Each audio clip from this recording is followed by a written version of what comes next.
Sagari Mataji. We are reading Caitanya caritamrta, Antya lila, chapter 3, 250 onwards. Mataji, please take over the call, Mataji.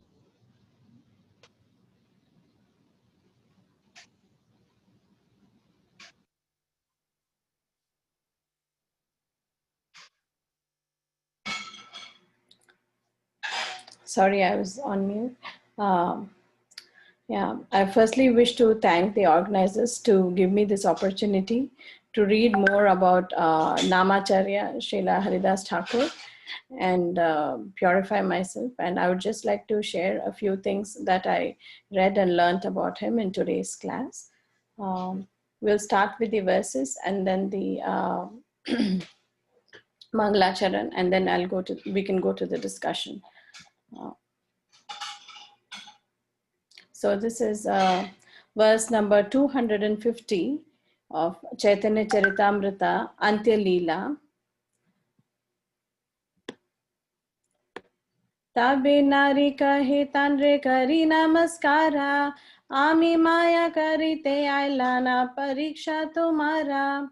Translation: After offering obeisances to Haridas Thakura, the woman said, I am the illusory energy of the Supreme Personality of Godhead. I came here to test you. Next verse. 251, 3.251. Brahma di jiva ami sabare mohilun, ekele tomare ami mohite narilun. I have previously captivated the mind of even Brahma. What to speak of others? Your mind alone have I failed to attract. Verse 3.252-253. Mahabhagavata tumi tomara darshane, tomara Krishna nama kirtana shravane. Chitta shuddha haila chahe Krishna nama laite, Krishna nama upadeshi kripa karamote. Translation: My dear sir, you are the foremost devotee. Simply seeing you and hearing you chant the holy name of Krishna has purified my consciousness. Now I want to chant the holy name of the Lord. Please be kind to me by instructing me about the ecstasy of chanting the Hare Krishna Maha Mantra. 3.254. Caitanya Vatadeva he premamrita vanya, sava jiva prema bhase prithvi haila dhanya. There is now a flood of the eternal nectar of love of Godhead due to the incarnation of Lord Caitanya. All living entities are floating in that flood. The entire world is now thankful to the Lord. 3.255. Evanyaya yena bhase se jiva chara, koti kalpika bhutara nahika nistara. Translation: Anyone who does not float in this inundation is most condemned. Such a person cannot be delivered for millions of kalpas. And the last one is 3.256. Purve ami rama nama panachi shiva haite, tomara sange lobha haite Krishna nama loite. Laite. Translation: Formerly I received the holy name of Lord Rama from Lord Shiva, but now, due to your association, I am greatly eager to chant the holy name of Lord Krishna.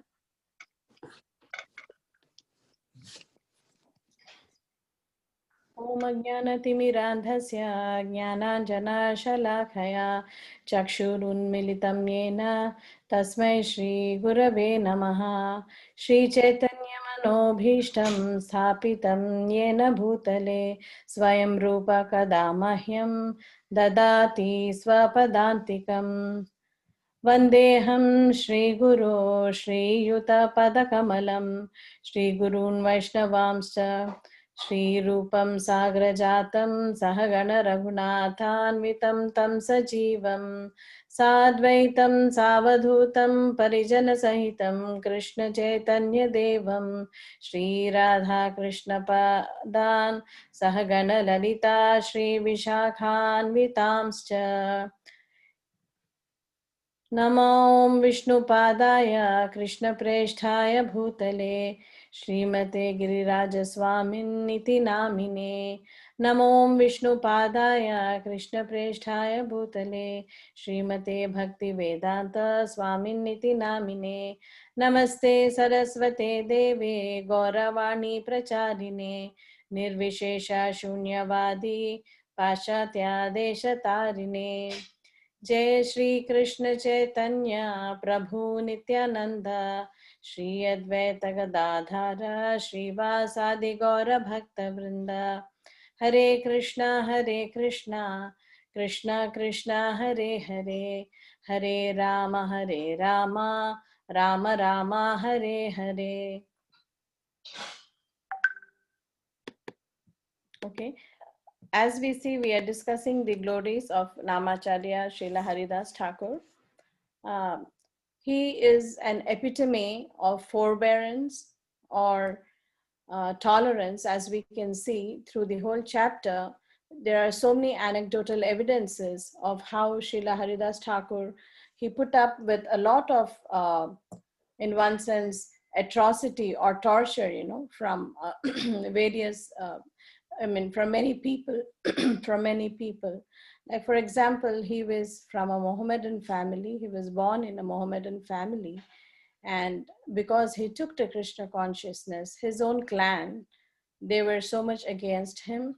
And so he had to, at every point of time, we see there are so many instances we see where Srila Haridas Thakur actually displayed this, this quality or this virtue of tolerance and forbearance, and so readily forgave the people who committed these atrocities against him, and mercifully gave them the holy name.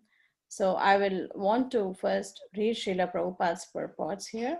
This is verse 251, and the purport by His Divine Grace, Srila Prabhupada. All glories to Srila Prabhupada. Beginning from Lord Brahma, down, sorry, I need to go back one. Oh, yeah, purport. This is 250. In the Bhagavad Gita 7.14, Lord Krishna says, Daivi Hesha Gunamai, Mama Maya Duratyaya, Mameva ye prapadyante, Mayam etam tarantite. This divine energy of mine, consisting of the three modes of material nature, is difficult to overcome. But those who have surrendered unto me can easily cross beyond it. This was actually proved by the behavior of Haridas Thakura. Maya enchants the entire world. Indeed, people have forgotten the ultimate goal of life because of the dazzling attractions of the material world. But this dazzling attraction, especially the attractive beauty of a woman, is meant for persons who are not surrendered to the Supreme Personality of Godhead. The Lord says, Mam eva ye prapadyante, mayam etam tarantite. One who is surrendered unto me cannot be conquered by the illusory energy. The illusory energy personally came to test Haridas Thakura, but herein she admits her defeat, for she was unable to captivate them. How is this possible? It was because Haridas Thakura fully surrendered to the lotus feet of Krishna, was always absorbed in thoughts of Krishna by chanting the holy names of the Lord 300,000 times daily as a vow. So, in this pastime, a few verses before, we see that when Haridas Thakur moved in, to actually stay or live with Advaita Acharya very mercifully and kindly constructed a small cave for Advaita Acharya. So he was, for Haridas Thakur. So he was living in that cave and he was chanting, like we see, 300,000 names a day.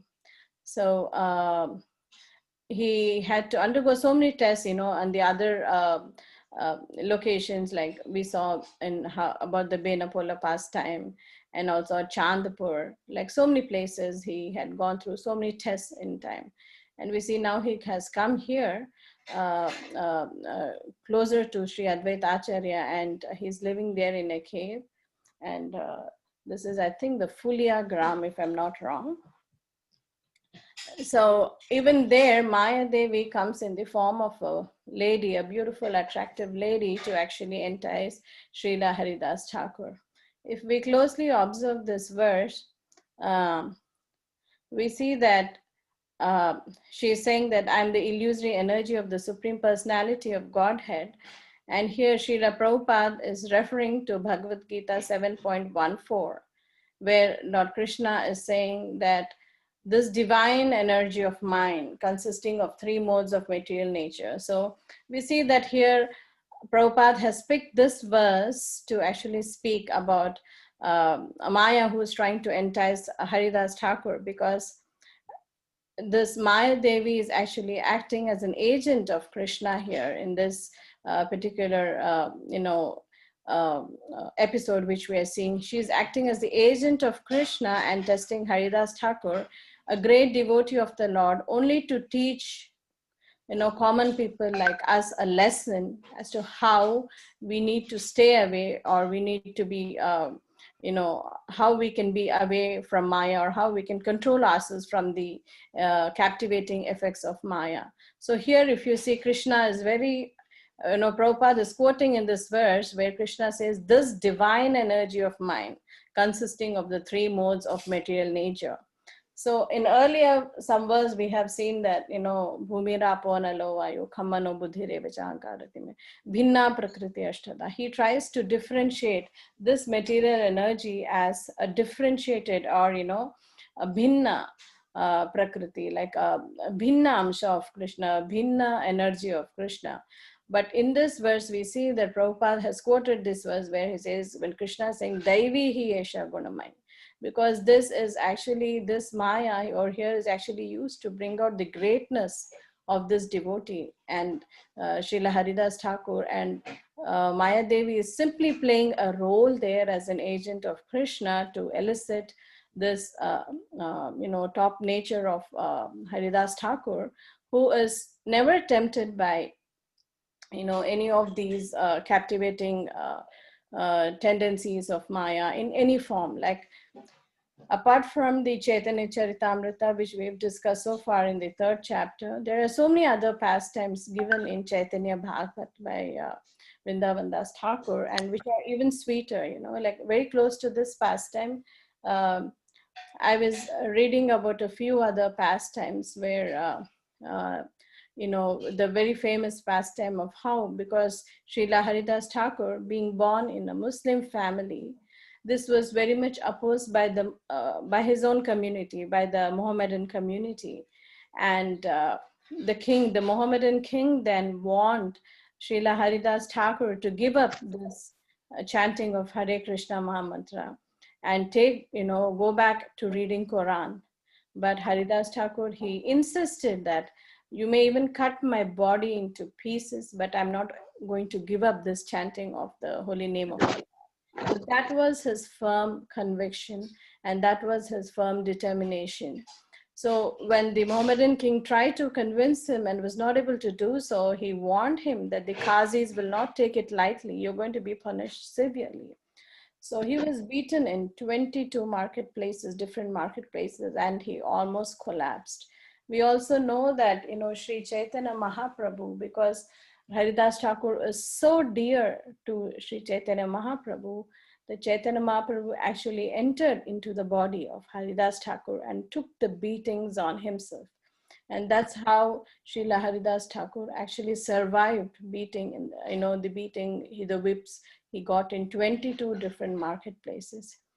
So at the end of this incident, they were actually thinking if they should actually, bury Srila Haridas Thakur or cremate him, or what should they do. And then they decided that, even if they were so cruel that they did not want to give him a proper burial or a funeral. So they said, we'll just throw him into the sea. He doesn't deserve that. And then they threw him into the sea, and miraculously, Srila Haridas Thakur, he woke up at the other end of the bank of the river, and he again started chanting the Hare Krishna Mahamantra. So he was. It's actually said in the Chaitanya Bhagavata that he pretended to be dead in front of those Mohammedans, after all this whipping, even though Chaitanya Mahaprabhu was inside his material body.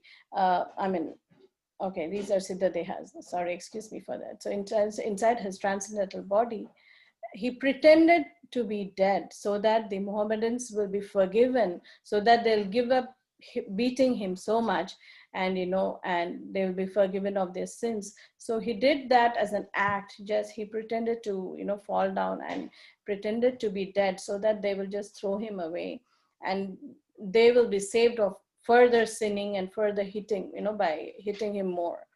So that was the kind and merciful nature of Srila Haridas Thakur. So when he swam across the ocean, the river, and went to the other bank, he again started chanting the holy names of the Lord. So that was his firm conviction and faith in the holy name of the Lord, and that was his nature, so forgiving, and trying to distribute the holy name of the Lord to the fallen souls. There are a couple of other incidents also, pastimes, which are also mentioned in the Chaitanya Bhagavata, which I would like to, bring to the fore here, just to highlight the glorious nature of this great devotee, Srila Haridas Thakur.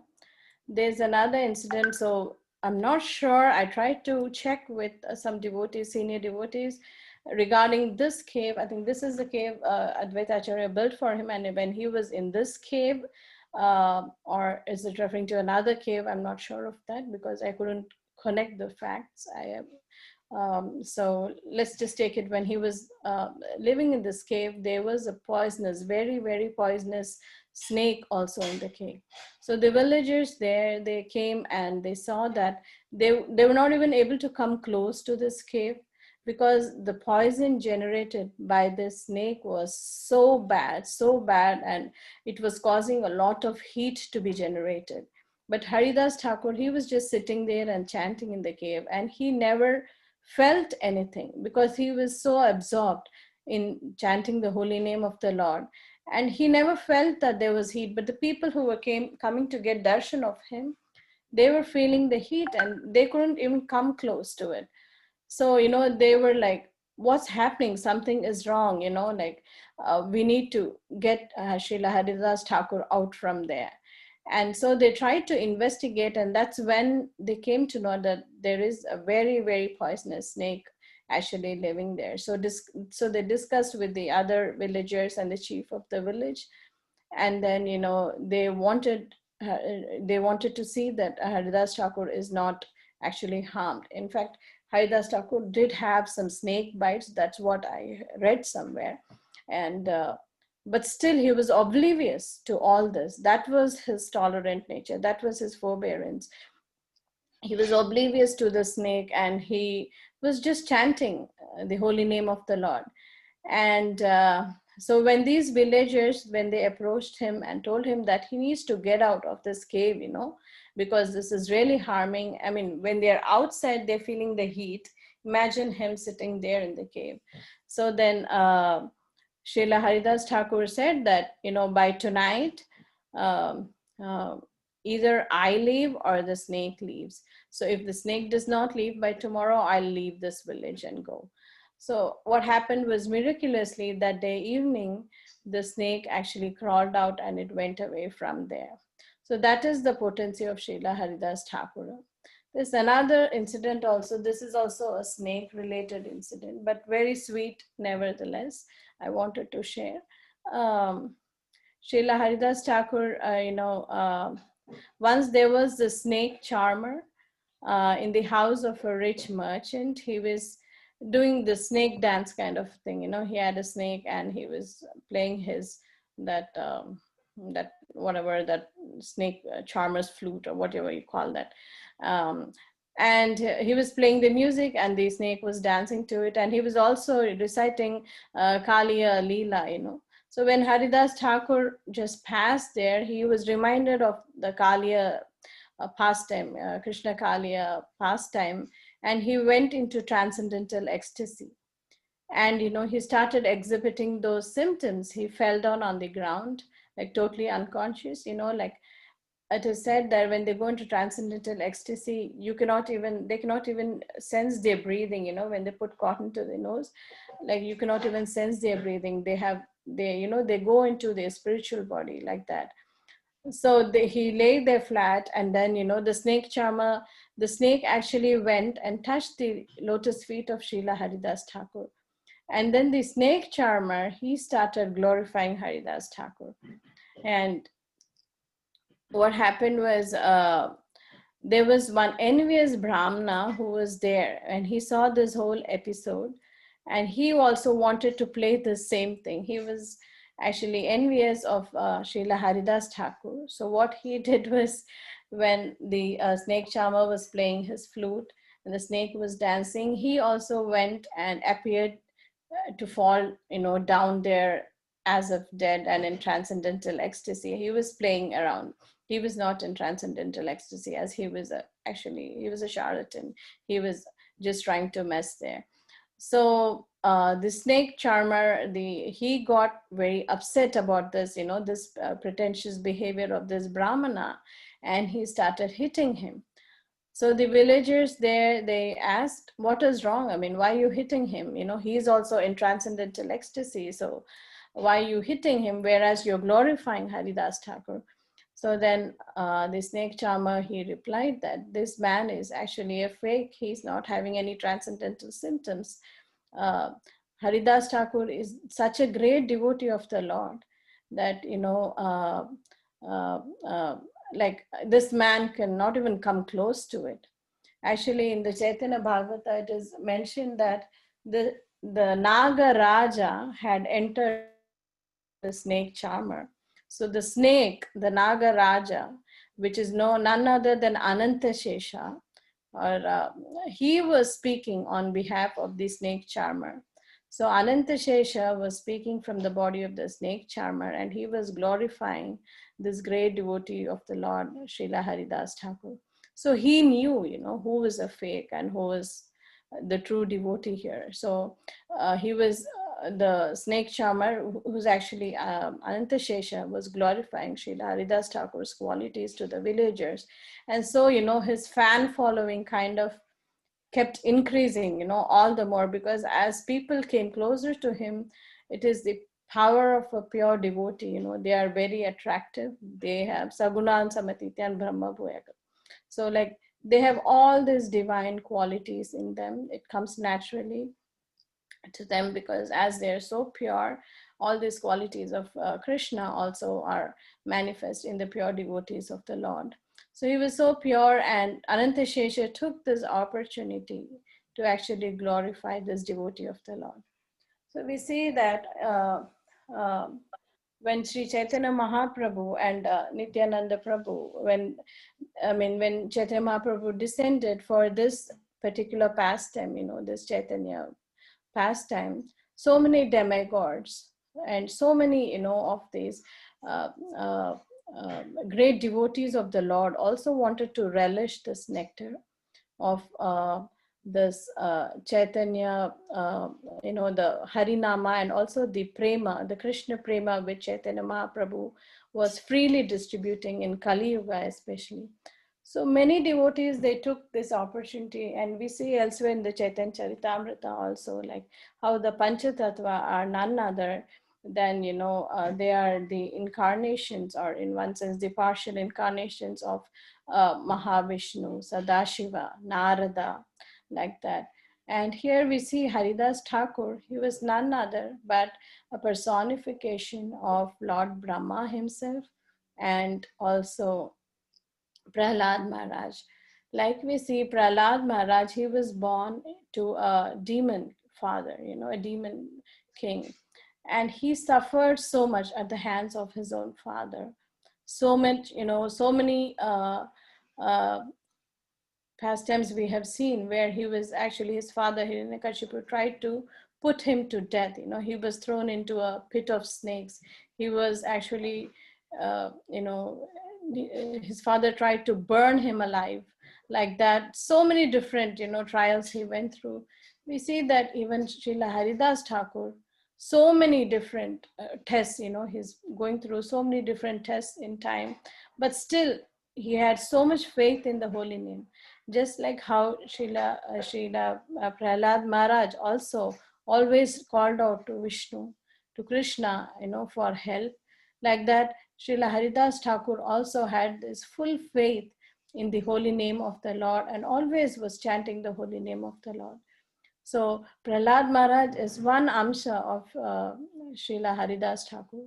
And also Lord Brahma, he's also Lord Brahma. So Lord Brahma, when he was actually witnessing these pastimes in the Dwapara Yuga, when he saw these, Krishna and his friends, they actually entered into the mouth of Aghasura.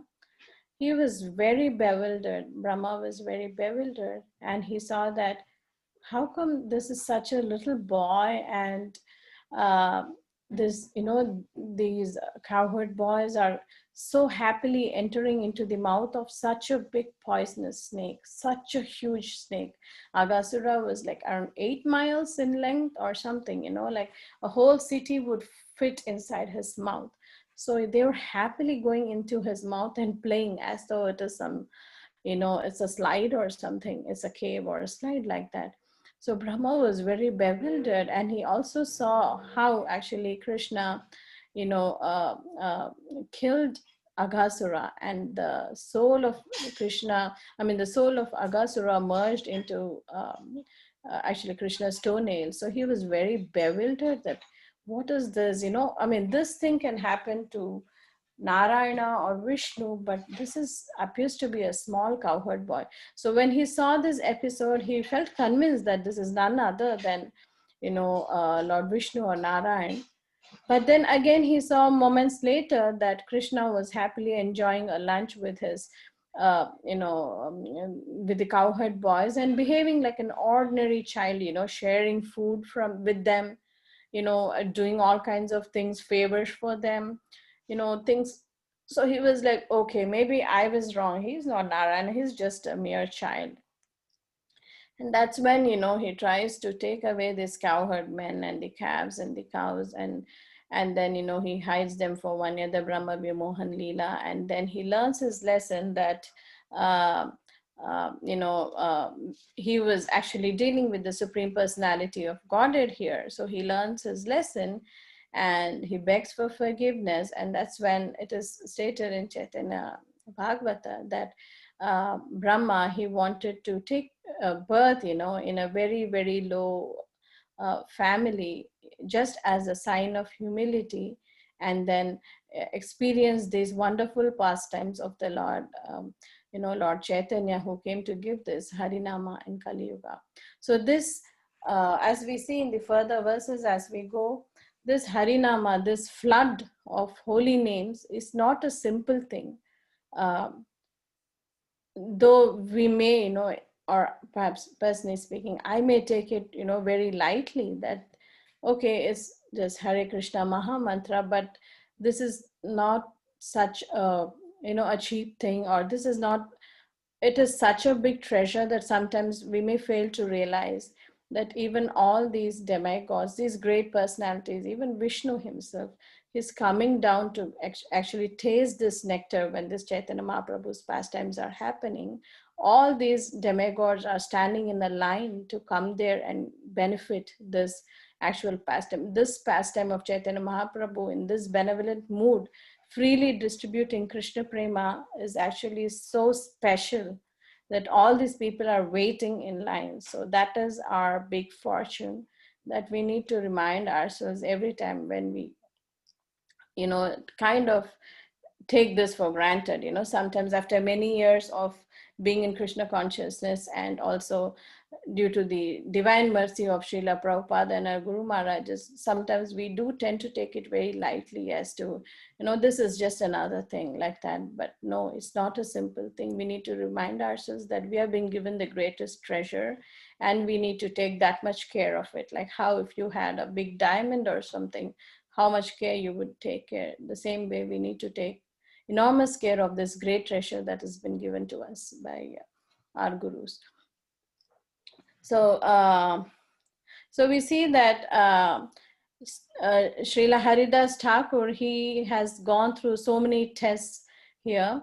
And in a very interesting article I was reading on Back to Godhead some days back, this Srila Prabhupada's disciple, Vishakha Devi Dasi, Vishakha Mataji, she's like a photographer. She's taken many photographs, and her husband and her have compiled the Prabhupada series, So she had written an article in Back to Godhead about different kinds of tests, a person goes through.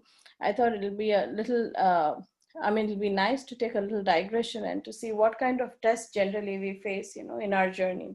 So the first test she talks about is that, when a person actually comes to the human platform from an animal platform, ahara nidra bhayam maitunam cha, when you kind of transcend that and come to realize that you are a human being with some extra intelligence, not just to indulge in eating, mating, sleeping, and the four things, but you need to go beyond that. And the first the sign of human intelligence is perhaps understanding our relationship with Krishna, and also trying to work on that, offering devotional service to Krishna. So when we get that first, realization that we need to do this, we are actually doing one test there. We go in search of a guru, So Srila Prabhupada, like how Mataji describes in an article, I'm just going to summarize it here. So Srila Prabhupada said that, a person must not blindly accept a guru. They must test if the guru is from a bona fide parampara. Is he actually spreading the message of Lord Krishna? Because the guru must speak the exact same words of Krishna as it is, like how Prabhupada gave it to us, and how our gurus are following in the footsteps of Srila Prabhupada. So the first test a person performs in life is when they are trying to find a guru,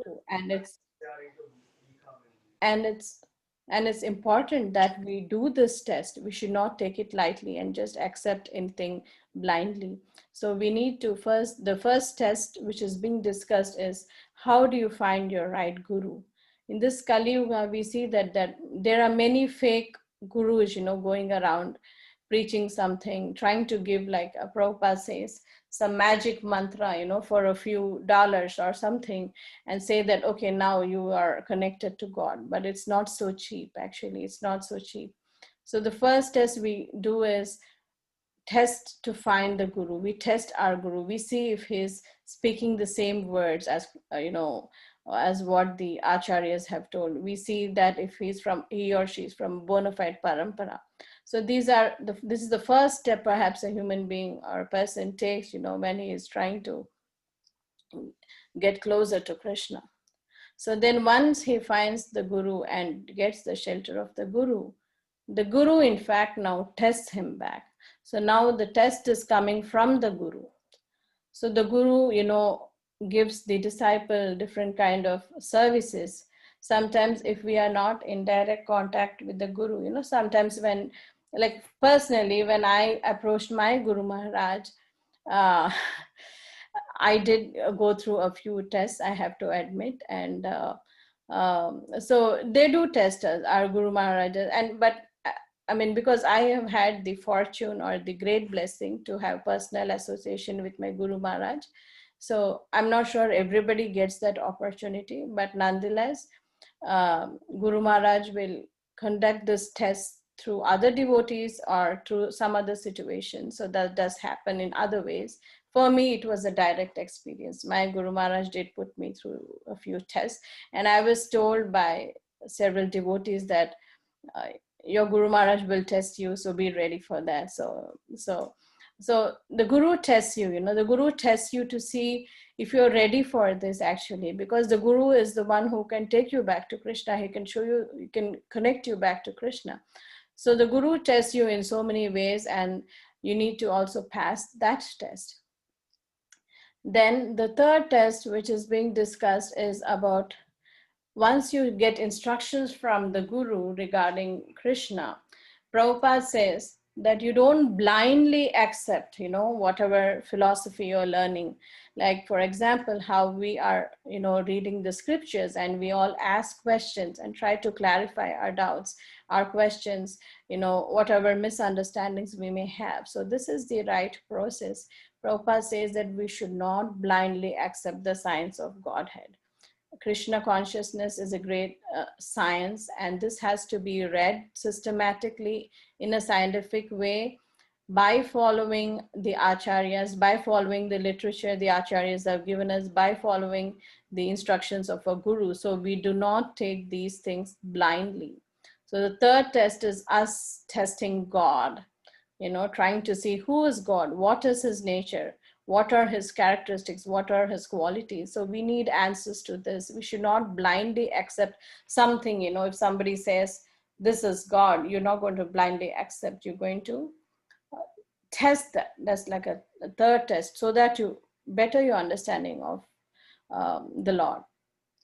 And then the fourth test is what the Lord actually tests you back.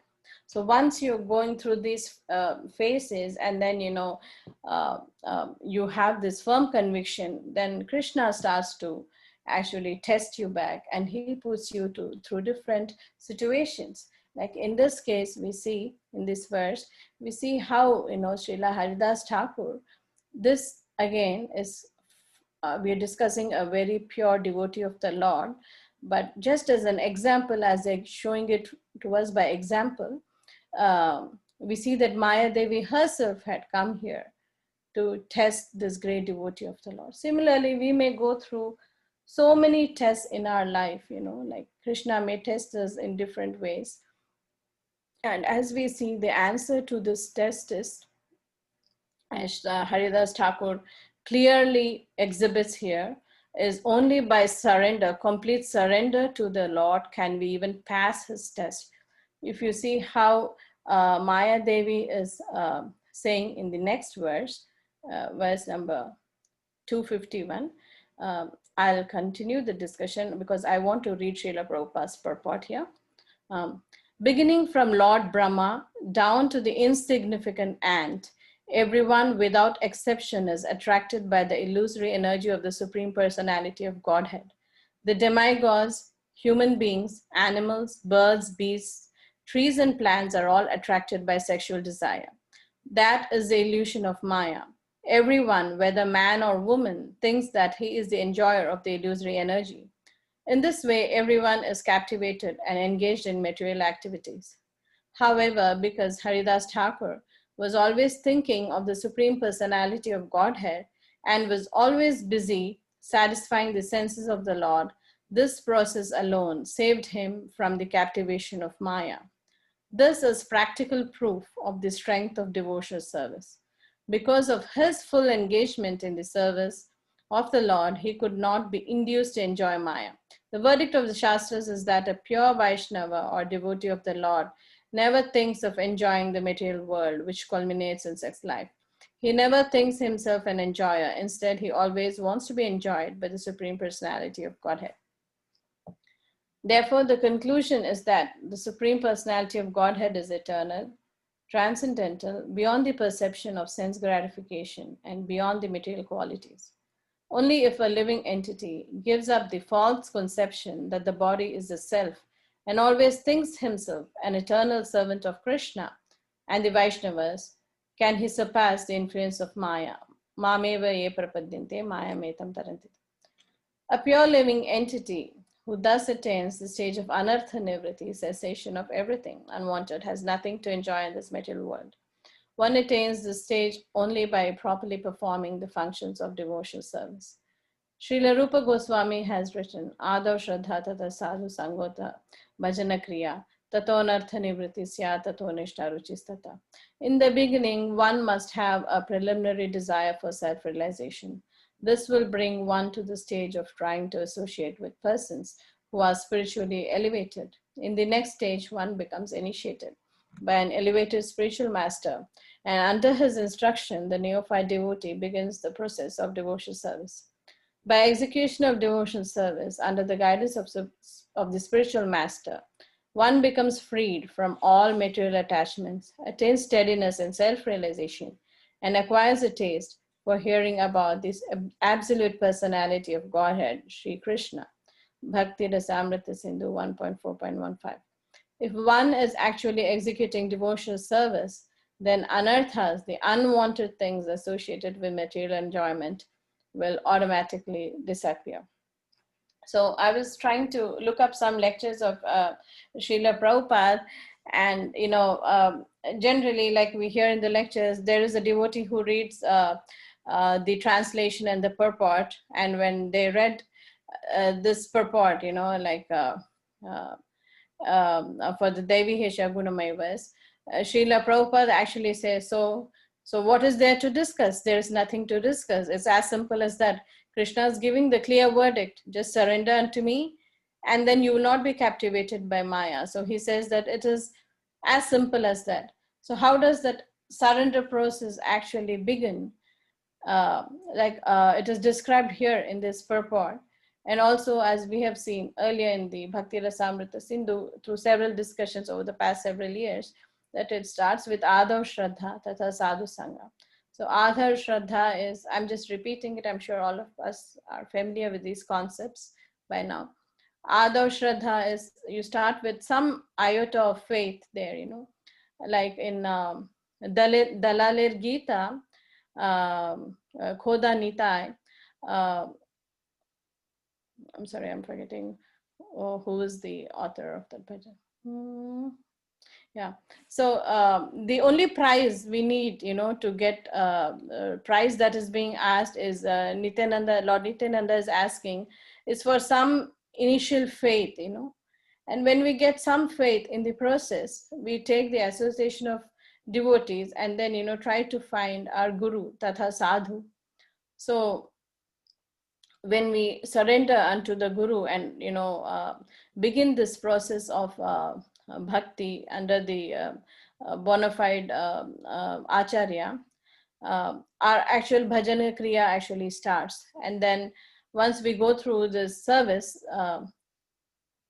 Vasudeva Bhagavati, the verse which is Janayatya Suvairagya Jnanam Chayata Hetukam. So when we go through this bhajana kriya process, we are actually trying to come up to the platform, and we slowly go to this stage of anartha nivritti, and then nishtha, ruchi, bhava, prema, like that. So this process, this bona fide process, which is so much discussed in detail in the Bhakti Rasamrita Sindhu, is actually being given here by Srila Prabhupada. Because one may have the question, okay, I surrender unto the Lord, but how do I do? How do I go about the process? So Srila Prabhupada, as we see in this purport, he's connecting the dots for us, and showing us how we can actually do this. How can we do this? Mameva ye prapadya. How can we actually surrender unto the Lord? And he says that this is how, by this process, like how Srila Rupa Goswami, he recommends in the Bhakti Rasamrita Sindhu as to how we can actually surrender to the Supreme Personality of Godhead. So I'm not going to go into too many details about this process here, because we'll discuss a few more things. My dear sir, you're the foremost devotee. Okay, I'm just looking for the purport.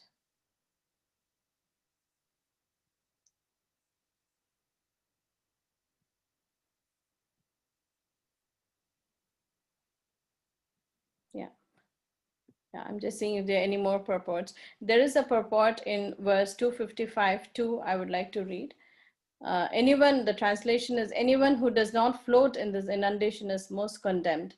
Such a person cannot be delivered for millions of kalpas. The kalpa is explained in the Bhagavad Gita 8:17. Sahasra yuga paryantam aharyat brahmano viduhu. One day of Brahma is called a kalpa.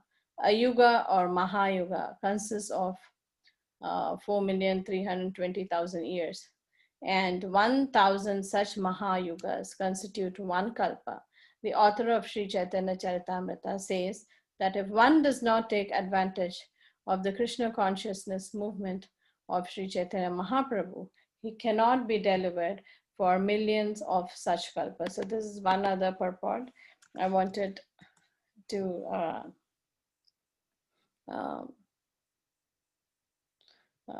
to bring, to read Srila Prabhupada's words. So like we see the Maya Devi says that she has actually previously captivated the mind of Brahma. In some pastimes, we have seen that how, Brahma was attracted to his own daughter. And also in the Mohini Murti pastime, we see how Lord Shiva was attracted to Mohini. And we have to take these examples which are given here, with not just a pinch of salt, but like a whole load of salt, like a whole bag of salt, a pound of salt, because these personalities are not, these personalities are great personalities. Like Brahma, he is we are from the Brahma Madhva Gaudiya parampara, so he's an acharya. Okay, so when the example is given here, as Maya says, I previously captivated the mind of even Brahma, what to speak of others. We need to take it with a word of caution here. Brahma is not any ordinary entity like that. Oh, Brahma himself was, he fell for his daughter. That's not the spirit we need to take in. And also Lord Shiva, when he fell for Mohini Murti. So these are great personalities who are exhibiting these pastimes or these different qualities just for the sake of instruction for us. So these need to be taken in that light. So there is a nice, a conversation, in which Srila Prabhupada has with his disciples. I was recently reading, and I thought that made a lot of sense as to how we must take, when such personalities are mentioned in the Bhagavatam or in our Vedic scriptures, how we should understand, because these are great personalities, they are not ordinary personalities. So one Prabhupada disciple came unto him and said that, Prabhupada, it appears that, an acharya need not be a first class devotee. He does not need to be an uttamadhikari. So then Prabhupada says, why are you even saying such a thing? What makes you think that an acharya, need not be a first class devotee? Where did you get that idea from? He was a little kind of perplexed and also a little annoyed that the devotee was saying such a thing. So then he said, no, Prabhupada, just leave it. I don't. Then he told, who told you this thing? Where are you listening to these things? That a guru or an acharya need not be a first class devotee. Who gave you this idea? From where are you getting these thoughts in your mind? So, he didn't want to reveal the whole thing, what happened. So he did not disclose that to Prabhupada. So he was like, no, Prabhupada, I just had this question. So I just wanted to clarify with you. Then Prabhupada said, no, the acharya or the guru is a first class devotee of the Lord. He is not, like he's not like a third class. He may come down to the level of a madhyamadhikari for preaching, but nonetheless, he is the first class devotee of the Lord. So Prabhupada pressed on further to find out where this devotee was getting this idea from. The acharya need not be a first class devotee. So then, after so many times, Prabhupada said, no, you have to share it with me, where you're getting this idea from. The devotee shared that he was having a discussion with another devotee, and he told him that we read in the scriptures, then we see that, Brahma is our acharya of our parampara, and he himself fell you know, he's under the mode himself. So, you know, so the acharya doesn't have to be first class or an uttamadhikari, you know, so he himself is kind of falling to this.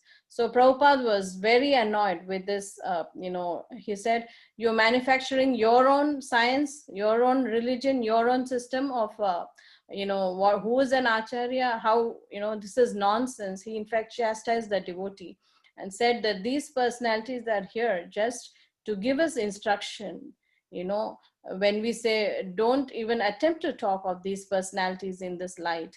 So we need to always be very cautious when, you know, such examples are quoted in the scriptures just as an instructional example for us, you know. I mean, for personally me, when we come down to this, we are attracted by too many things and we are prone to, you know, all these different you know, different whatever these baits Maya throws at us, we are prone to those. So we have to take it with that much of you know, caution when such examples are mentioned in the scriptures, because Prabhupada was very, very dissatisfied when he heard you know, when he heard that the devotee thought Lord Brahma was not you know, an uttamadhikari and he was just another person like that. So we need, when we read such verses in the scriptures, we have to understand the mood in which they have been told. Like for example, how Arjuna is being used by Krishna just as an instrument to preach to us.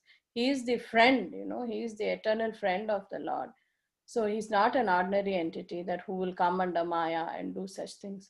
So this is a warning. I just wanted to share this conversation which I was reading about, this particular you know, conversation about the position of Lord Brahma. I thought because this will serve us as a reminder and a warning how we need to actually approach these great personalities who are just playing these roles here.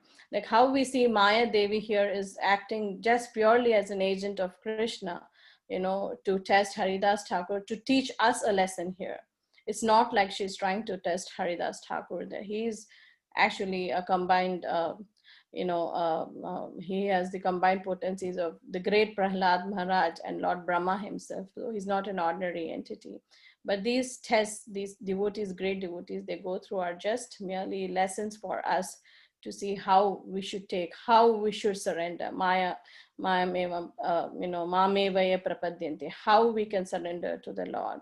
So we have to take these, you know, tests of this Lord in that spirit, that we actually surrender to the Lord, and also we understand when these examples are given to us in that spirit, that these are not ordinary devotees of the Lord. They're just playing these roles here just to teach us a lesson. The verse 254 says that there is now a flood of the eternal nectar of love of Godhead. You know, when I was reading this verse, I was reminded of this this bhajan. You know, recently I was actually teaching the kids Nitai Guna Mani Amar, and I would like to quote a few lines of this bhajan. This is the fourth stanza of this bhajan. Okay, the first one and the fourth one. I'll just sing two lines. Nitai Guna Mani Amar, Nitai Guna Mani, Aniya Premera Vanya, Basailo Avani. The fourth one is Abadha Karuna Sindhu, Nitai Katiya Mohan, Ghare Ghare Bhule Prema, Amiyaraba. The translation goes like this. My Lord Nityananda, jewel of all virtues, my Lord Nityananda, the jewel of all virtues, has brought the flood of ecstatic love of God that has drowned the entire world. The ocean of mercy had formerly been sealed tight, but Nitai cut a channel in its boundary to allow the great flooding waves of nectarian prema to splash from house to house. So this is how, this is, by this bhajan author is Lochan Das Thakura, and we see how he is describing this, the whole concept which we were reading about earlier, this there is now a flood of the eternal nectar of love Godhead. So this is actually being conveyed in this bhajan by Lochan Das Thakura, that Chaitanya Mahaprabhu and Nityananda Prabhu, they came on this planet, in this Kali Yuga, to distribute this love of Godhead. He, in fact, Lord Nityananda, he cut a channel, Nitai Katiya Mohan. He actually cuts a channel in this boundary, and he's allowing these great flooding waves of nectar. I mean, if you try to visualize it, uh, you know, uh, uh, he's allowing these great flooding waves to go from splash from house to house.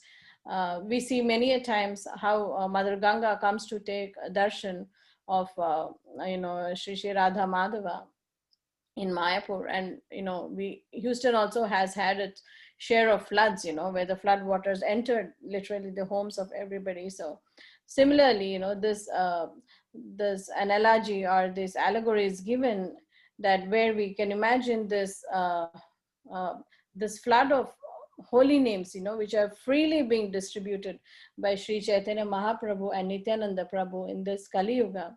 And the only price they ask for it, like in Dalilar Gita, is just one iota of uh, faith. That's all they are asking, the price for this, and they're freely distributing it. So I'd like to end here and pray that we are able to take advantage of this flood of divine love, which was freely distributed by Chaitanya Mahaprabhu, and following in the parampara, our Guru Acharyas are giving it to us, and we also try to progress and go serve in this mood. So thank you all so much. Please forgive me if I made any mistakes or rushed through any parts, or if something was not clear. And please feel free to correct me if you felt something I spoken was not right. Thank you so much. Hare Krishna. Hare Krishna, Sukha Mataji, very, very wonderful class. Thank you so much for inundating us in such nectar. Very nice katha and very nice values, and I really liked the different things that you shared. Vishaka Mataji's article, and then the stories, and also from the bhajan. Thank you so much, Mataji, for the very nice class. I just had a couple of questions. The first question is about the snake. So I read in Chaitanya Bhagavat it was Vasuki. So was it like it was just mentioned Nagaraja, and then some people interpret it as Vasuki and some others interpret it as Adisesha? Should we understand it like that? Because I see two different understandings from that. So can you comment on that? Yeah, I mean, basically from what I understood, like from Chaitanya Bhagavat, from the purports I was reading, it was referring to Ananta Shesh. Maybe there is another, twist to it. That part I'm not very clear, Mataji. But from what little I read, I could grasp it as Anantadev. And also there is another reference also given, that he was an incarnation of Brahma Mahatapa. I don't know who that personality is, but elsewhere Son of also, Ritika Muni or someone, yeah, yeah, who yeah. offered So Tulasi. that references, I'm not able to get much information on those, but suffice it to say that he is an incarnation of Lord Brahma and Prahlad, because this is much clearly discussed in many of the lectures by our gurus, and also in the books. So the Brahma Mahatapa is not very clear to me.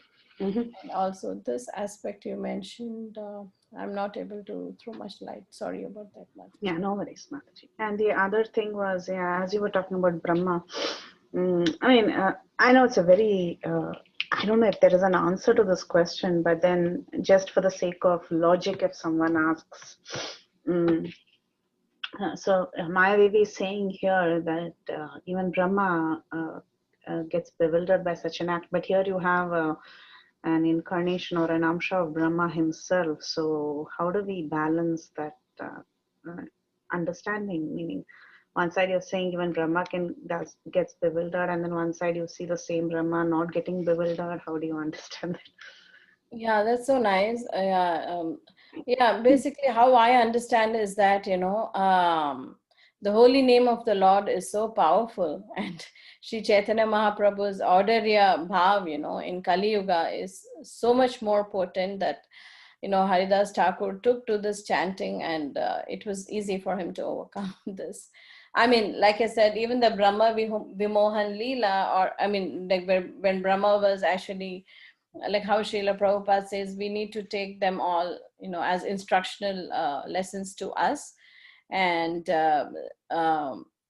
and here the instruction which we are deriving is that Mameva ye prapadyante mayametam tarantite. So when you take to the chanting of the holy name of the Lord, you can easily overcome, though it is like Brahma here who has come in this form. You see that how easily he's able to overcome, like not just Maya. There was this prostitute, hundreds of people trying to beat him to death, like so many different incidents we are discussed in Chaitanya Bhagavat as well as in Chaitanya Charitamrta. We see that he is easily able to, I mean, at least seemingly easily able to pass through this test because of this faith of the holy name. So that is the special mercy of the holy name, and that's why all these demigods are coming in the to relish and taste this nectar. Even Vishnu himself comes, because this is so special.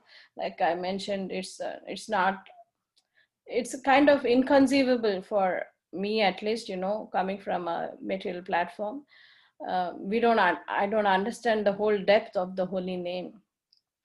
Like I was also reading this another conversation Srila Prabhupada had with his disciples.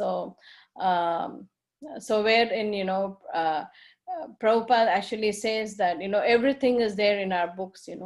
All our acharyas, I mean, all the science of Godhead is actually explained in the books, and it is all clearly there. So one devotee actually asked Srila Prabhupada, so Prabhupada, so we can just read your books, and try to understand and do devotional service, and we will be able to understand this, become a devotee like that. So we may not need chanting then, because like you said, everything is there in the books, and so when you can reach that platform that you're able to read the books and meditate on them, you may not need chanting. So Prabhupada immediately corrected him, and he said, no, Kali Yuga is that bad that, every day you have to chant like a medicine to purify and come to the platform to even understand what's in the book. So chanting is a must for Kali Yuga, because that is what will make you understand. He said, like, because of the anarthas, because of our previous lifetime, so many, of our past karma, we are covered by this film of, ignorance or dirt. And every time you chant, this dirt is being cleansed, and only then some portion of these great scriptures are even revealed to us. So without chant, so this, this layer of dirt or this film of which is blocking us from seeing Krishna clearly is not a thin film which will go away with just 1 year of chanting or 2 year, because this keeps going when we are in this material world.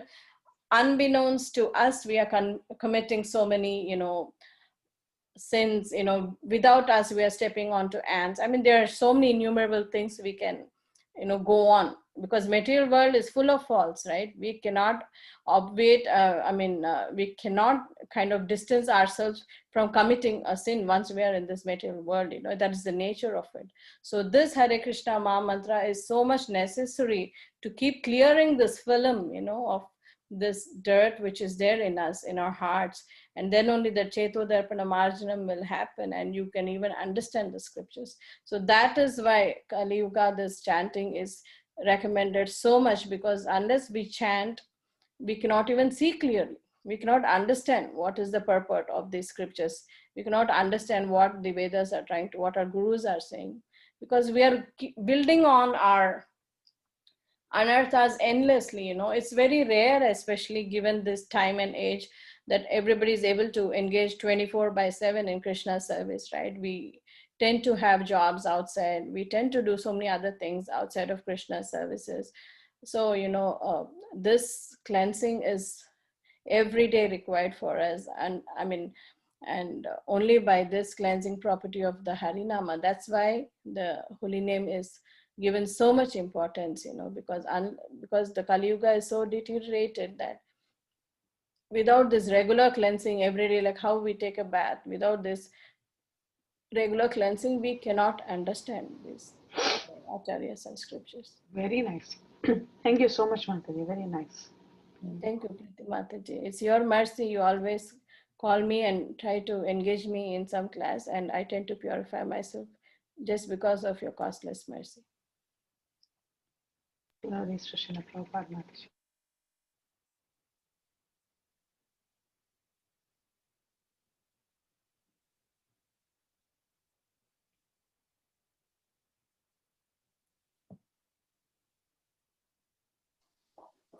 Hare Krishna Mataji, thank you so much for the wonderful class. I mean, so many lessons to learn, and also you have shared so many nice pastimes.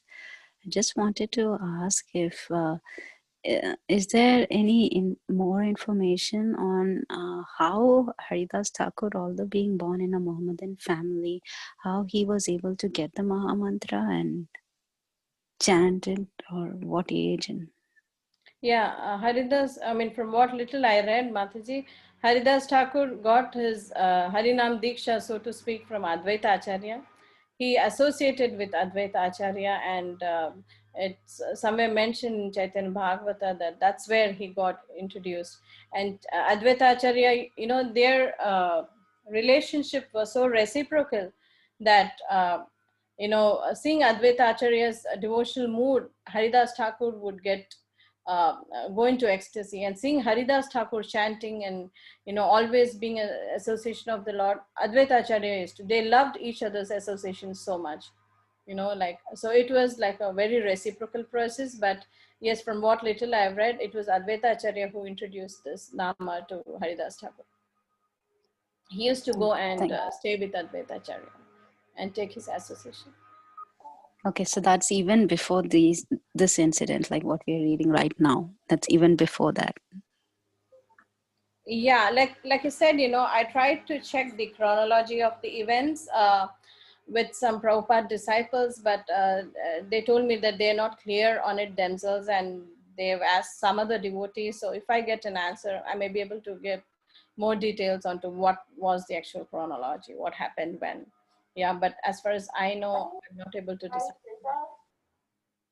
Thank you so much, Mataji. Very beautiful lesson. So many things to learn, actually, and why we should continue chanting Hare Krishna. Thank you so much, Mata. Hare Krishna. Hare Krishna, Mataji. Thank you so much for a wonderful class. I have a question, for a person like me who is more attracted to the material things, and till the time we don't know, we think that where we are in the material world, we are happy, and I'm very comfortable here. How do we take that? Most of the devotees who get pure devotional service or mercy of God have to go through a lot of miseries. Take up an example of Prahlada Maharaja being having a death fear from his own father. So how my loving father Krishna will attract me? Haridas Thakur beat him in 22 marketplaces, and then he got the mercy of the Lord. So dealing these pastimes as a material person, how do I get convinced that Krishna consciousness is a path? Because to me it seems it's a path of miseries. I'm sorry for taking it in a negative way, but just trying to understand. Yes, Prabhu, like your question is more based on realization, and from what little I know, maybe you're all more realized than me. And from what little I can share, I would like to say that, the lesson I tend to derive from these pastimes of the Lord is that, like how Kunti Maharani, she prays for all these calamities to come upon her, more and more, so that she can, get the close association of the Lord. Like she recounts the pastimes of how the Lord had saved or protected her sons in each of these trials. And they went through a whole, series of trials and tribulations, like we all know. And a pure devotee tends to look beyond these external miseries, material kind of afflictions we are put through. And it's like what like the verse in Bhagavad Gita that says that rasa varjam, I'm not able to get that verse. Rasavarjam rasopyasya.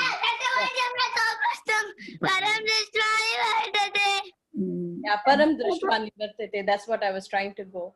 So, a devotee, as a devotee, when we reach that particular platform of Krishna consciousness, so it's param drishtva nivartate. So, like when given a rasgulla and a spoon of sugar, you naturally tend to go to the rasgulla, right? So if we concentrate our minds and, if Krishna consciousness is our only goal in life, then we kind of, everything else takes a back seat. But yes, like you rightly said, when we do have material attachments, in some way or the other, these all do appear as problems to us. But if we have Krishna consciousness, as our end aim, and if we are in that mood, these things kind of seem to fade away, from our perspective. Because let me just give you this example of some devotees I have seen here. Um, like Houston was hit hard by floods about 3 years back, and many, like about 80% of the city was flooded, and many of the devotees, they lost their homes too. Their houses were flooded, they lost property, they lost jobs. Because they were having some business, and the business was flooded and they had to close down, and so many things, like everything was going in the reverse for them. But still I saw these devotees, they were coming, for DT dressing. They did not take one day off, Prabhuji. They had no home. They moved to a hotel quickly, but they came for DT dressing. They were there. They used to eat whatever prasadam the temple gave. These are not like ordinary devotees. These are like very well-off devotees, professionals basically. But they were so seamlessly kind of carrying on with their services as though nothing happened.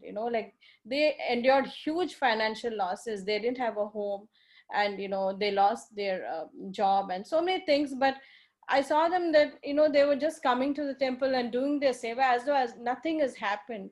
So when I see such devotees, and I'm in the association of such devotees, I feel very confident that when we are focused totally on Krishna, these things appear.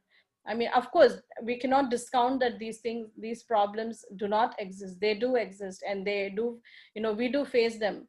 But how we take them, perhaps a devotee is better prepared to, handle them or take them, because his or her end goal is that, the acceptance of the fact that whatever Krishna ashlashyava padaratam pinashtumam adarshana, the devotee's understanding is that even if you trample me with your feet, that's the best thing for me. So I feel, like if we are in that surrendered mood, it's a little easier to handle.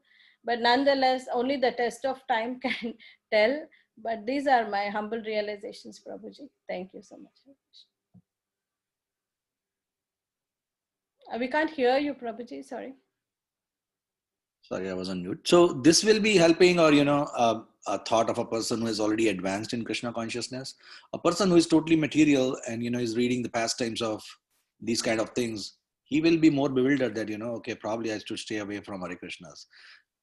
So how do we convince them, or how do I get convinced myself? Because I am still transitioning, and at times, to be very frank, it appears a little frightening that just keep on, anything which comes in is Krishna's mercy. So bad coming in for a long time, it's very hard for me to digest, to be very frank. So how do we understand that? If one is advanced, for them everything is good, but in the beginning stages or at the initial stages, how it happens. Prabhu, if I can I add something at this point? Yeah, please go ahead, Mata. No, Prabhu's question was actually, I was remembering of in Brihad Bhagavatamrita, there was a point where Yudhishthir Maharaj, had the same feelings as what Prabhu was saying. Krishna, if you test your devotees like this, no, everyone will be scared of taking to devotional service. They'll think devotees means they will be tortured. So actually, it's very sad that devotees are seen in that light.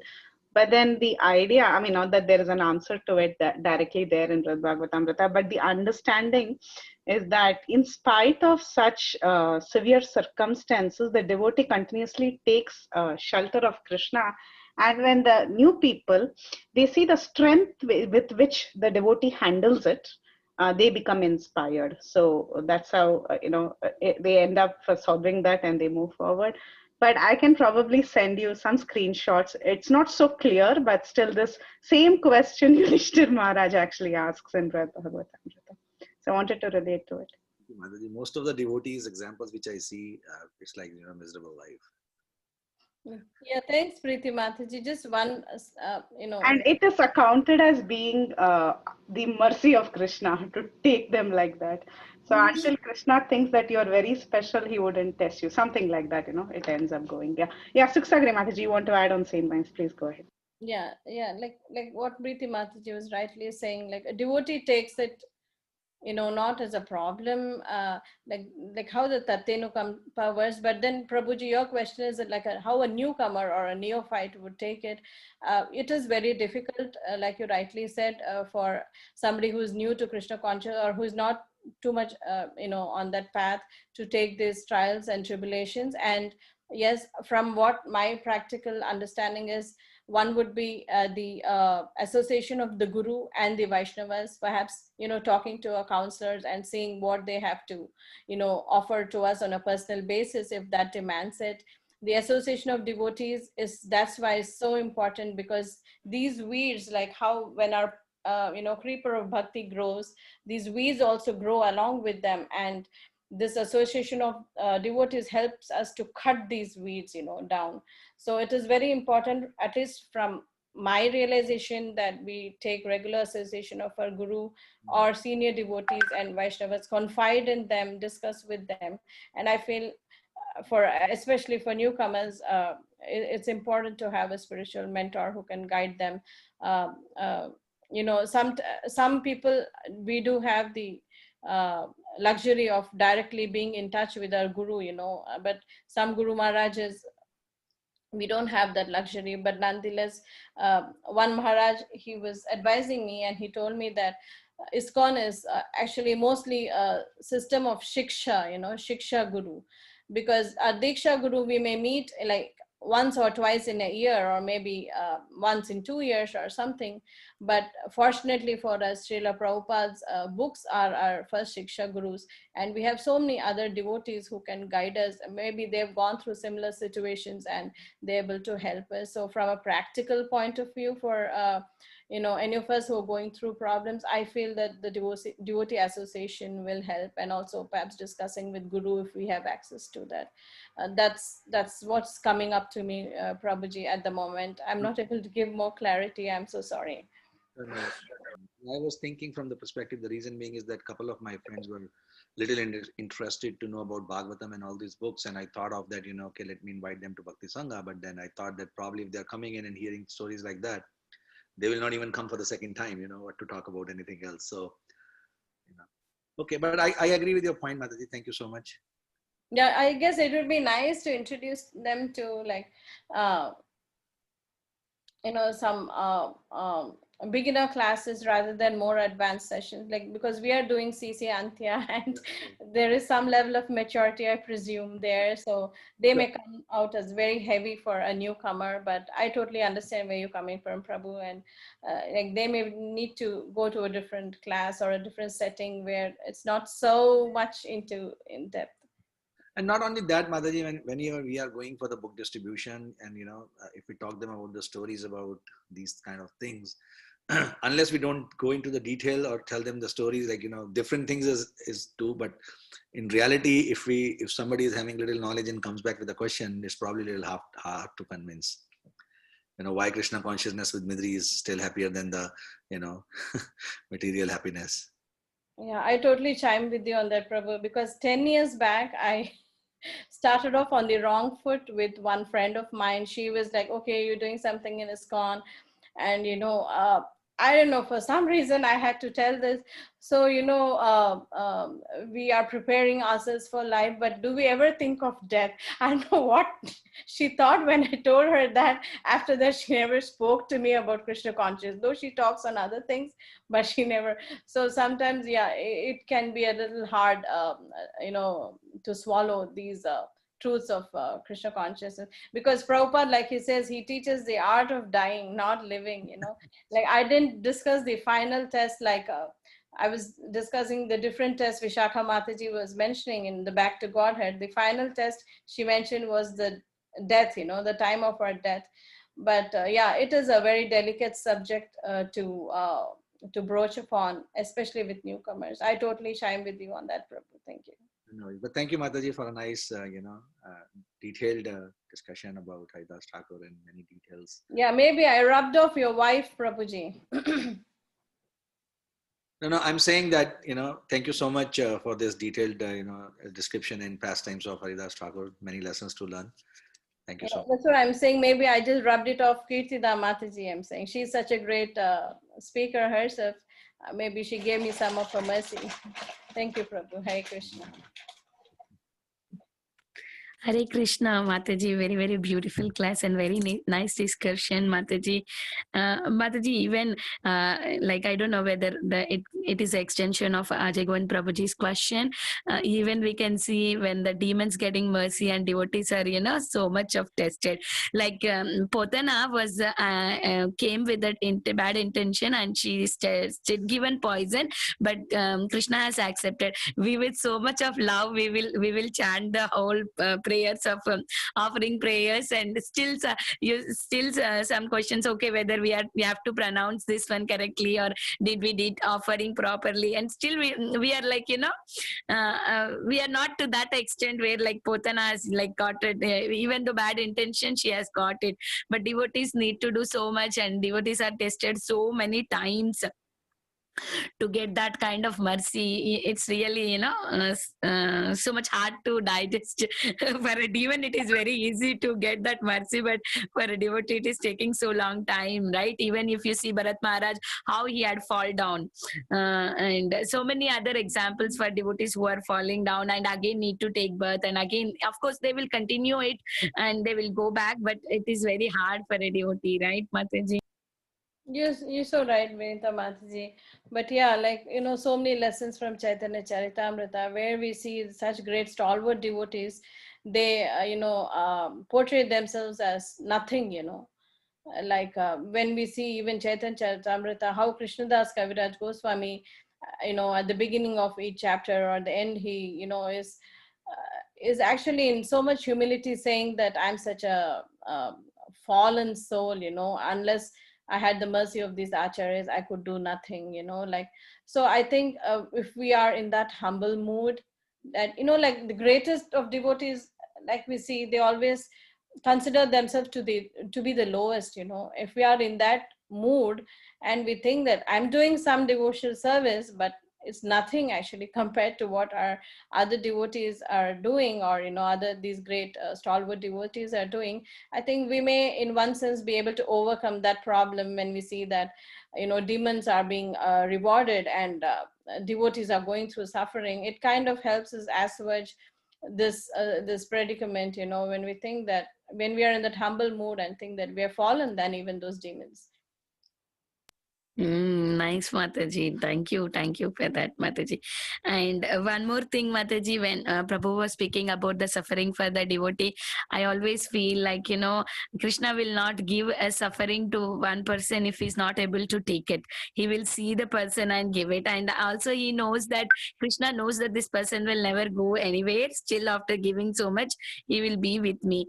And seeing other devotees, when they are suffering, still they are in Krishna consciousness, that gives us more encouragement. I mean, like, for me especially, when I see other devotee who don't have anything but still giving whatever they have, everything to Krishna, that gives us very much encouragement. If we have a small health problem, we see other devotee who's having so much big health problem than us, but still they are giving their wholehearted time. Even they are trying to preach, in the hospitals. It's nothing. What we are suffering is nothing. Like, for me, that gives more encouragement, Mataji. Really, devotees are very, very nice. Maybe that is why I think so Krishna gives the miseries to the devotees so that other people can see and learn from them, right? Yes, Mataji, just want to share that. Hare Krishna. Thanks so much, Vinita Mataji, for your insights. Thank you. Hare Krishna. Yeah. And Hare I got Krishna one more. Mataji. Hi, Bol Mataji. Dandot. Very, very beautiful class, Mataji, and so many things to learn. We have to have complete faith in Krishna, no matter what happens. So many examples you gave of the devotees, and it's really amazing, Mataji. Thank you so much. Very, very inspiring class, Mataji. Hare Krishna. Thank you, Mataji. All goes to Guru and Gauranga and all the great stalwart devotees who are giving us these examples. Indu Mataji also wanted to comment on this. She's currently not able to speak, but I'm just passing on the comments. So all the 9 processes of devotional service were exemplified by 9 great devotees, and all of them were put through real difficult situation. All the 9, they were all, like for example, Parikshit, on the verge of death. He was cursed, and he took up to the process very seriously, process of hearing. And then again, you see Shukadev Goswami was also, he was taking to the process of Kirtanam, but he was also, in one sense, in a particular situation where he had perfected it, meaning he had just moved away from Jnani to becoming a devotee. And then you also have Shravanam Kirtanam Vishnu Smaranam, which is Prahlada Maharaja is the classic candidate of being put to so many tests. Archanam Vandanam, like that it goes on till Amrish Maharaj, who was really in a terrible situation. So their strength that they displayed during this time is what actually makes them the perfect candidate, and people can learn from them, getting inspired that even under such situation, only a devotee can be so strong and stable and do it. So let me take inspiration, something like that. So that's what Mataji has sent. So I'm reading out her comments. And this was from Maharaj's lecture, Radhanath Maharaj's lecture on the 9 processes of devotional service that he gave a couple of weeks back. Yeah. Thanks so much, Preeti, for reading, and thank you, Indu Mataji, for typing out so much. I really appreciate your insights. Thank you. Hare Krishna, Hare Mataji. Krishna Mataji. Hi, Go ahead, Mataji. Mataji. Okay, go ahead, Mataji. Sita Prati Mataji. Hare Krishna Mataji. Wonderful class, Mataji. And everybody had such beautiful questions and wonderful answers which you gave. So what I thought over here was like, when we go into distress, like the basic line is like, when we go into distress is when, this is just my sort of realization which I felt over here. When, like, if you surrender and you accept things as it is, then you do not have any problem in going through whatever situation, like all the 9 processes, as Mataji said, all the devotees of the Lord, they did not question the Lord for why they are going through something. So once we just accept it, then only the things become easy for us to digest. And if at all we retaliate to it, like, why is this happening to me? That means at that point, if we are trying to bargain with the Lord, that I did so much for you and why is it happening to me? Once you come to that stage, then I think all the problem arise over there.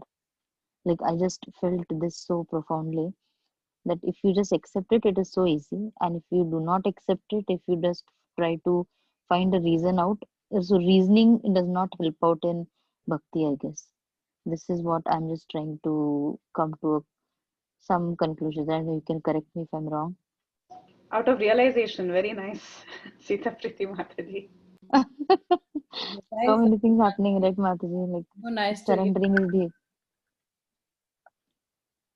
Please nice go. to hear from you, Mataji. So nice to hear from you. Please go ahead. Sorry, Mataji. I was just saying it's nice to hear your realizations, and it will help me also, Mataji. I mean, this is material life, and I mean, all of us go through situations. So thank you so much for sharing, Mataji. I appreciate it. Thank you so much. Hare Krishna. Hare Krishna. Hare Krishna, Mataji. Hare Krishna, Mata. So nice to hear from you, Mataji. Beautiful class. I don't have questions, but I also have a realization to share. I was thinking how Krishna mercifully has set the examples of devotees, his devotees, who would teach us from their examples. So I was just thinking, like, probably there are two types.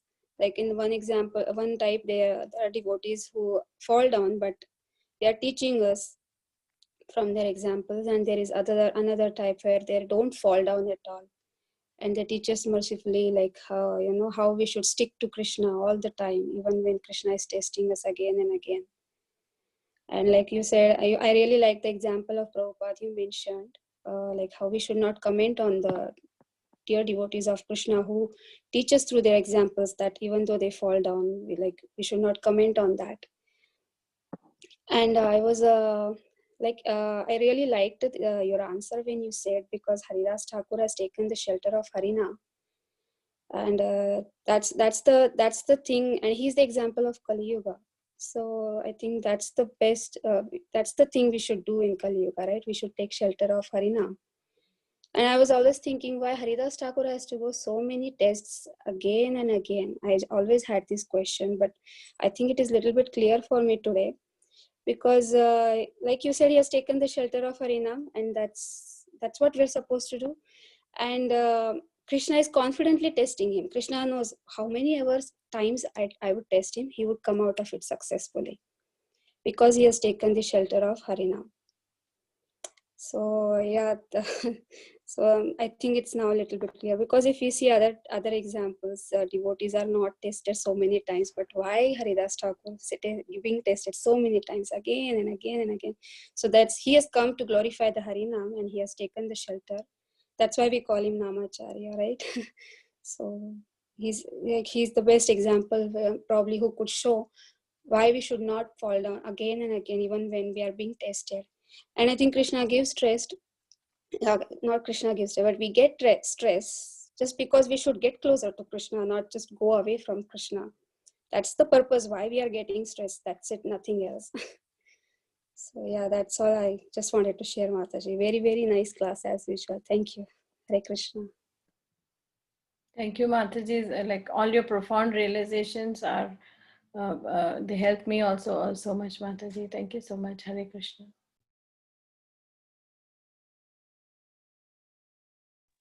Okay, if there are no other questions, comments, or realizations, should be in Hare, yeah, go ahead, Radhika. oh, sorry, Mataji. I was just, Mataji, so sorry. I joined halfway, and absolutely a brilliant question and answer session. I really loved it. And obviously, Mataji, your classes are really, really good. And we always look forward to having more of your association. So with regards to the question that Prabhuji had, even I have few comments. If you don't mind, can I share them, Mataji? Oh, please, Mataji, please go ahead. Again, I could be totally wrong, so please correct me. And so the thing is, pure devotees are tested, and they are going through so many trials and tribulations, but at the end of the day, they come out successfully, and Krishna gives them and shows them a way to come out of it successfully. So why are they, first of all, given these trials and tribulations, right? I mean, being a devotee, why would Krishna want to test them so many times, so many things, and that too big tests that nobody can agree upon? Say, for example, a Sakama devotee is there. He just goes to Krishna and asks for material benefits. Okay, I give you this, I'll do all this to you, and you give this to me in return. And he gets whatever he wants through that process of Sakama, where it's fruitive. If Krishna is not going to test a pure devotee, everybody will then go, oh, I'll also go for pure devotional service, because Krishna is not putting that person into trial or tribulation. So I'll also go there. I'll also get into that path. People will just start abusing the process of pure devotional service, because this is something that Krishna wants, and he wants to make sure that the devotee has full faith on him and he's surrendered to him completely. And when he does that surrender, Krishna is ready to reciprocate to him in whatever way possible.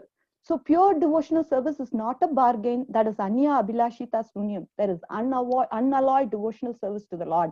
You are not expecting anything in return. So when you have these platforms, there is karma kanda, sakama, and then there are so many marks, right? Jnana marg, whatever mark you want, you can choose, where you can just say, I want to work, I want to just detach myself and give the fruits to Krishna. Or you can say, I want to purify myself by doing this work in a detached mode and then go to Jnana marg. Or I can say that, okay, I want to completely renounce when I feel comfortable that my heart is purified, and I would like to take up Ashtanga yoga when I feel comfortable that I can be successful there. So Krishna gives us so many options, which way you want to go and which direction you want to go. And if you think for you devotional service is the best, then Krishna, he wants to make sure that you're being completely purified before he could have association with you. There is that sambandha that you want to do have with Krishna, and for that he expects some qualifications from you. And the devotee who is staunch and who has a great faith in the Lord, he is capable of withstanding all those trials and tribulations and come back in flying colors. For a devotee outside who's a newcomer, first we have to give them faith. Faith is all is required, because for them to dwell into philosophy will be too much, because they're just starting out. And slowly, after they chant one or two rounds, more they are in the association of devotees, more they see the association of devotees, they get inspired from each other, and in the process, there will be a time where they'll be able to digest philosophy. But philosophy is not something that would be advisable for a newcomer. He just has to take it gradually. And Krishna Katha, these light small stories where you just hear about Krishna and his sweetness, those kinds. And then first the faith has to develop, Mataji. After that faith, once it matures, then he can take philosophy and he'll be able to understand the reasoning behind why Krishna does what he does. So I don't know, Mataji, I don't know if I made sense, but I really wanted to convey a few thoughts. And thank you, Mataji. Hare Krishna. Thanks, Radhika Mataji. Yes, you're so right, Mataji. Like they say, horses for courses. We need to give it a kindergarten level for a kindergarten, first grade, second grade, third grade, and go on like that, make progress like that. You're so right, Mataji. Like we need to assess what level a person is and then perhaps give it to them as much as they can handle, mouthful at a time. Thank you so much, Mataji. All wonderful realizations from all of you, and I'm really learning a lot from all of you. Thank you so much.